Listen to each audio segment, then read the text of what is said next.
This is from Hill. OSHA is investigating a deadly accident in a construction zone at a local middle school. 73-year-old David Knight was a consultant overseeing the construction project at Highland Middle School in Chippewa. Investigators say a dump truck loaded with dirt backed over him. Neighbors say the constant presence of trucks has concerned them. It was kind of a matter of time before there was going to be a tragic accident because they just go too fast. The dump trucks, especially throughout the construction process, have been flying on this road day in and day out.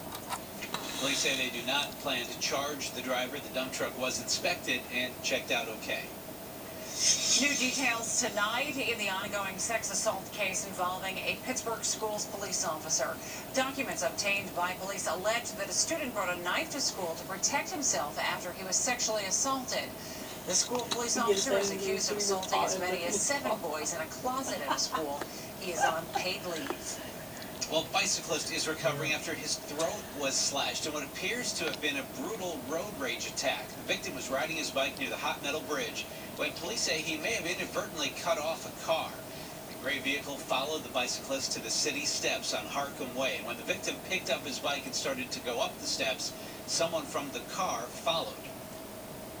A driver or an occupant of that motor vehicle exited the car, chased him up the stairs, and began to repeatedly stab him in the head and eventually sliced his throat from ear to the front of the neck. Bleeding badly, the bicyclist made his way to Sarah Street where he called 911.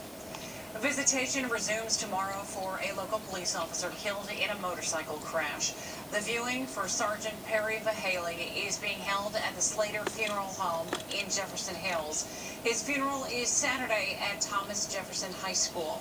Sergeant Vahaley was off duty last weekend when a deer ran into the path of his motorcycle. He was a 17-year veteran of the Allegheny County Police Force.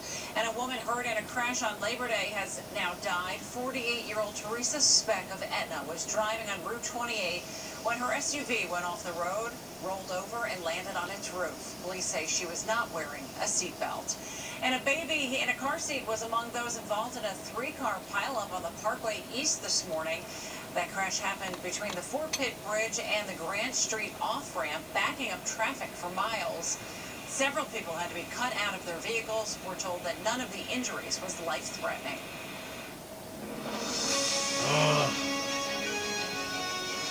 President Obama took the stage in Charlotte tonight, accepting his party's nomination for another term and laying out the challenges America faces in the years ahead. The president says we've been tested by the cost of war and a troubled economy.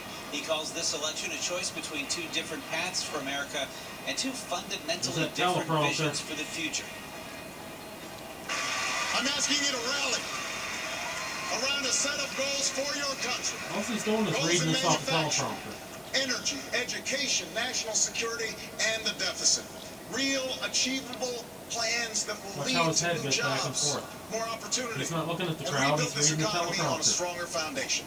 That's what we can do in the next 4 years, and that is why I am running for a 2nd term as President of the United States.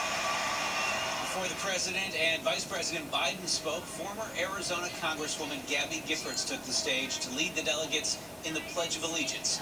Giffords was seriously wounded in a shooting last year. An alleged bank robber didn't have trouble getting the money. It was the getaway that got him caught. Police say that a 27-year-old man from McKees Rocks robbed the Citizens Bank on Butler Street in Lawrenceville this morning. As he tried to leave, bank employees trapped him between the glass doors. He banged on the glass, even cracked it, but couldn't get free before police arrived. And a local convenience store clerk fought back against a knife-wielding robber. He robbed the bank and they locked manager him in of the between the A+ 2 Sunoco in Connellsville sprayed the robber with pepper spray, then started grabbing things from behind the counter and throwing them at him.